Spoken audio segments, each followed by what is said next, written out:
in Pittsburgh groomed and violently sexually assaulted young boys. One boy was forced to stand on a bed in a rectory, stripped naked, and pose as Christ on the cross for the priests. They took photos of their victim, adding them to a collection of child pornography which they produced and shared on church grounds.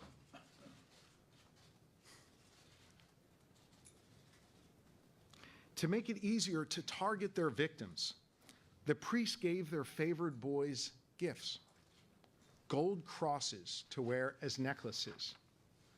The crosses were markings of which boys had been groomed for abuse. The grand jury saw one of those gold crosses when one of the victims of the Pittsburgh priests testified. In the Diocese of Scranton, the grand jury named 59 priests who sexually abused children. A diocese priest, Thomas Skotek, raped a young girl, got her pregnant, and then that priest arranged for an abortion. Bishop James Timlin expressed his feelings in a letter. He wrote, "This is a very difficult time in your life, and I realize how upset you are. I too share your grief." Except the bishop's letter was not for the girl. The bishop wrote that letter to the rapist. Just these few examples of those contained in the report demonstrate starkly similar corrupt and unconscionable abuse. The pattern was abuse, deny, and cover up. The effect not only victimized children, it served a legal purpose that church officials manipulated for their advantage. The longer they covered it up, the less chance law enforcement could prosecute these predators because the statute of limitations would run.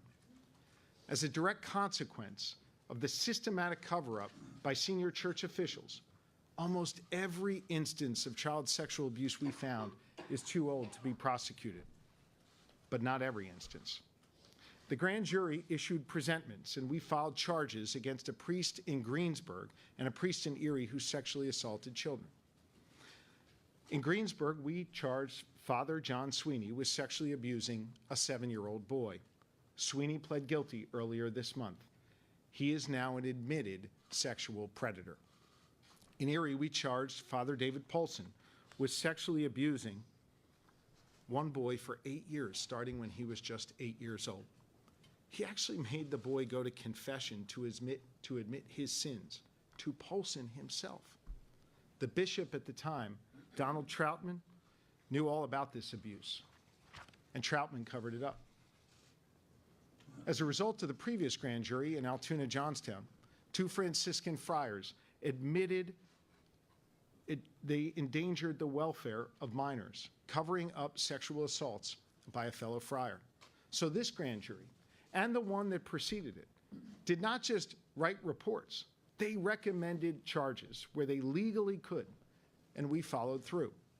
We all wish more charges could be filed, but due to the church's manipulation of our weak laws in Pennsylvania, too many predators were out of reach. The cover-up made it impossible to achieve justice for the victims. Church leaders in every one of the 6 dioceses handled complaints of sexual abuse the same way for decades, by covering it up. The grand jurors wrote, all of the victims were brushed aside in every part of the state by church leaders who preferred to protect the abusers and their institutions above all. Priests were raping little boys and girls, and the men of God who were responsible for them not only did nothing, they hid it all for decades. Monsignors, auxiliary bishops, bishops, archbishops, cardinals have mostly been protected. Many, including some named in this report, have been promoted. Father Schlert, identified in the report, is now Bishop Schlert. Bishop Wuerl is now Cardinal Wuerl. Father Zubik is now Bishop Zubik. Predator priests were allowed to remain in ministry for 10, 20, even 40 years after church leaders